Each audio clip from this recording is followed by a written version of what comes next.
Narmad south Gujarat યુનિવર્સિટીમાં પરીક્ષા દરમિયાન હાઈટેક ચોરીનો બનાવ સામે આવ્યો છે. અદ્યતન ટેકનોલોજીનો ઉપયોગ કરીને નકલ કરતા 6 વિદ્યાર્થીઓ ફ્લાઇંગ સ્ક્વોડના હાથે રંગે હાથ પકડાયા છે.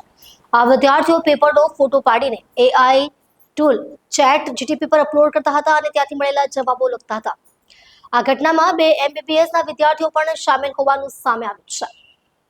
યુનિવર્સિટી વહીવટીતંત્રે તાત્કાલિક કાર્યવાહી કરતા તમામ વિદ્યાર્થીઓની પરીક્ષા રદ કરી દીધી છે અને દરેક પર 10,000 રૂપિયાનો દંડ ફટકાર્યો છે. વધુમાં તમામ વિદ્યાર્થીઓ સામે પોલીસ ફરિયાદ નોંધાવવાની તજવીજ પણ હાથ ધરવામાં આવી છે. MPECની સુનાવણી દરમિયાન આ 6 કિસ્સા સામે આવતા હાઈટેક નકલના ગંભીર મામલે ચિંતા વ્યક્ત કરવામાં આવી રહી છે. સાહેબ આપનું નામ और डेजिग्नेशन? હું એવી ધડુક પરીક્ષા નિયામક વીર નર્મદ દક્ષિણ ગુજરાત યુનિવર્સિટી સુરત.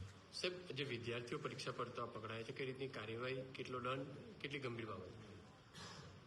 ગઈકાલે જે સુનાવણી હતી જુદા જુદા આપણી જે દક્ષિણ ગુજરાત યુનિવર્સિટીના જુદા જુદા જે સેમેસ્ટરની પરીક્ષાઓ હતી માર્ચમાં, તેમાં તે પૈકી 219 વિદ્યાર્થીઓની ગઈકાલે સુનાવણી રાખવામાં આવેલી હતી.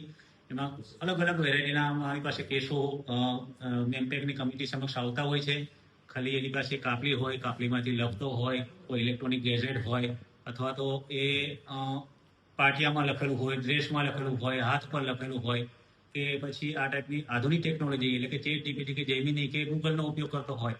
આવા બધા જે કેસ છે ગત પરીક્ષાઓમાં કોલેજ કક્ષાએ કાં તો સુપ્રિન્ટેન્ડન્ટ હોય અથવા તો સ્કોડ હોય, આ બધી ટીમોએ કર્યા હોય અને એની સુનાવણી ગઈકાલે રાખવામાં આવી હતી.